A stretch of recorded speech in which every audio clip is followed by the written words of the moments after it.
Have you ever had a trip where whenever you think about it, it just makes you so happy? You look back at the photos and just wish that you could do it all over again. Well, for me, that's Iceland. Iceland was my dream trip for so long. I put so much time and research into this trip.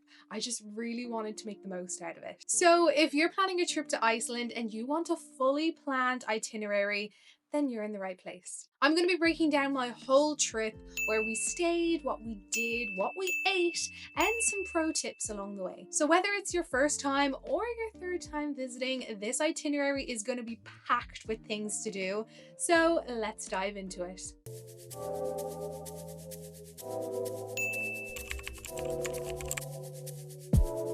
So there's a few things you need to know before traveling to Iceland, just so you're a little bit more prepared. So tip number 1, rent a car. All right, if you're visiting Iceland, renting a car is an absolute must. We booked our car with Ice Car Rentals and I couldn't recommend them enough. We chose a 4x4 vehicle, which is a must for Iceland's ever-changing weather and road conditions. Some roads in Iceland actually require you to have a 4x4 vehicle to actually get on roads, so this just makes it so much easier. Plus, our car came with studded tires, which made driving on icy roads feel so much safer. So if you do plan on driving outside of Reykjavik, getting a 4-wheel drive is an absolute must. Tip number 2, pack smart. And trust me when I say you're going to want to be ready for all kinds of weather. Layers are key.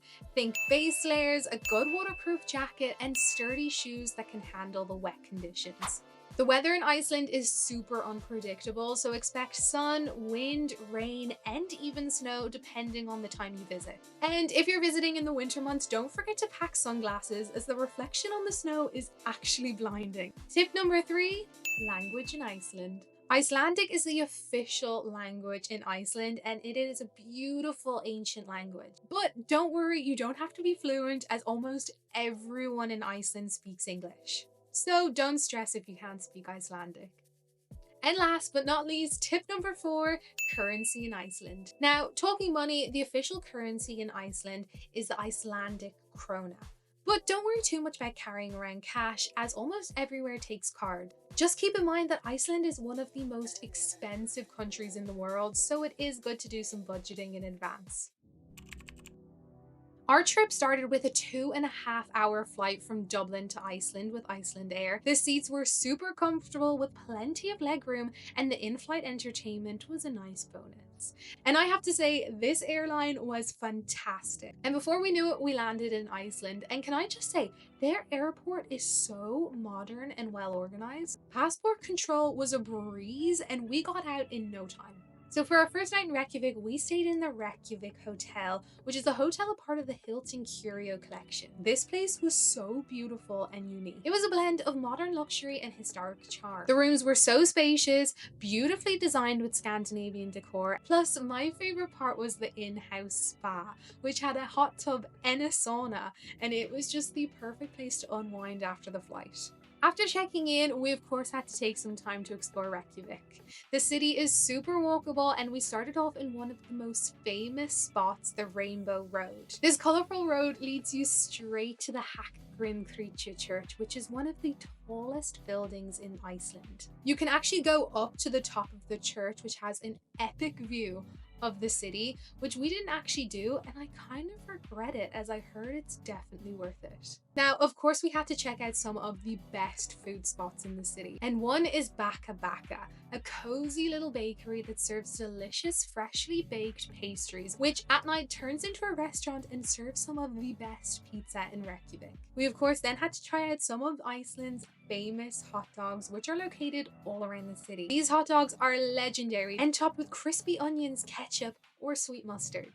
Day 2 started with a road trip to Húsafell, which took us through the famous Thingvellir National Park. This is a UNESCO World Heritage Site and one of the most important historical and geological locations in Iceland. It's actually where Iceland's first parliament was established in 930 AD. And it also sits on the divide between the North American and Eurasian tectonic plates. You can actually walk between the continents. How cool is that? The park itself is just absolutely beautiful, and this would definitely be at the top of my list for things to do in Iceland. Our next stop was the Húsafell Hotel, and this is where we stayed for 2 nights. This hotel is surrounded by stunning landscapes and is known for its cozy yet luxurious atmosphere. They have an on-site restaurant that serves fresh Icelandic dishes, and there's even a geothermal swimming pool to unwind. Now, one of the best things of this hotel and its location is the high chance you have of seeing the Northern Lights. March is one of the best times to see them, and because the hotel is so remote, it makes the conditions even better. The hotel even offers Northern Lights wake-up calls, so you will never miss the chance of seeing them. And honestly, they are just as incredible as expected. We actually got to see them every night we stayed here. One of the highlights of our Iceland trip was visiting the Canyon Baths. Located on the hotel grounds is a set of geothermal pools right in the middle of the wilderness. These pools are built into the natural rock formations and are heated by natural hot springs. We booked in on the tour to go during sunset, and it felt like stepping into a fairy tale. It was so peaceful with the warm water and being surrounded by stunning scenery. I just didn't want to leave. On day 3, we took the Into the Glacier tour, which is one of the most unique tours I've ever been on. We traveled on a massive, specially modified glacier truck that took us up onto the glacier. Once we were on the glacier, we walked through ice tunnels, and it was honestly one of the most surreal things I've ever done.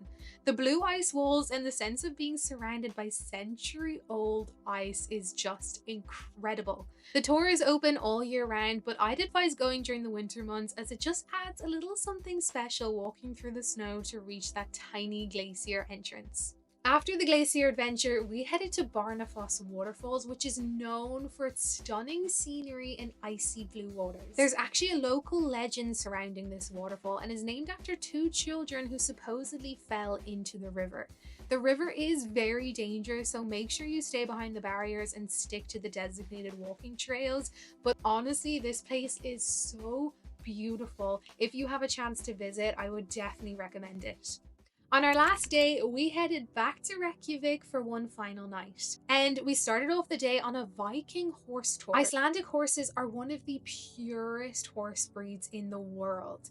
And this tour actually allowed us to get up close and personal with them with a horse riding lesson and tour. On this tour, we actually rode through an old volcanic landscape, and the scenery was just breathtaking. And on a side note, we actually saw Nikolai Coster, aka Jaime Lannister, doing the exact same tour. So that should answer whether or not this tour is good, because if Jaime Lannister enjoys it, then you will too.